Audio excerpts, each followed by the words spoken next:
오바마 대통령이 지난 13일에 스칼리아 대법관이 돌아가시자마자 이제 전 세계 모든 대사관까지 다 조기를 걸어라 이렇게 대통령령을 내렸습니다. 스칼리아 대법관이라는 사람은 미국의 연방 대법원에 있는 9명의 대법관 중에 한 사람인데 이 사람은 거의 미국의 보수주의자의 대부로 불리는 사람입니다. 보수주의 가치를 지지하기 위해서 사실상 민주당 소속인 오바마가 말하는 대부분의 정책에 대해서 반기를 들었습니다.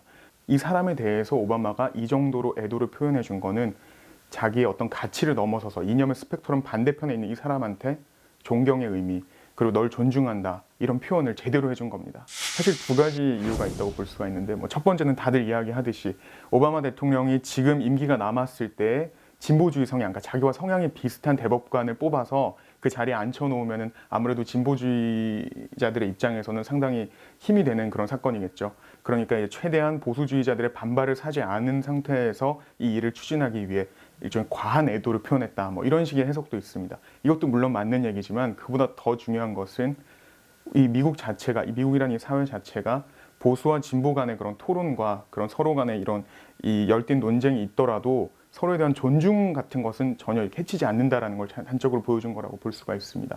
우리는 실제적인 정치 현실 속에서 어떤 이념이 갈렸을 때 그런 것들이 단적인 사안에서의 토론과 충돌로 멈추는 것이 아니라 인식무명까지 넘어가는 게 가장 큰 문제죠.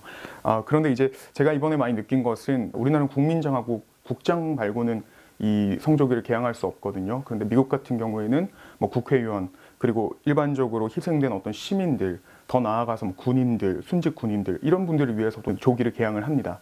그렇기 때문에 이제 우리나라에서도 이렇게 조기를 적극적으로 개항을 해서 이념으로 인해서 분열된 그런 우리들의 어떤 시민들의 어떤 그런 마음들이 어떻게 보면 하나로 합쳐지는 계기도 될 수 있다고 생각을 합니다.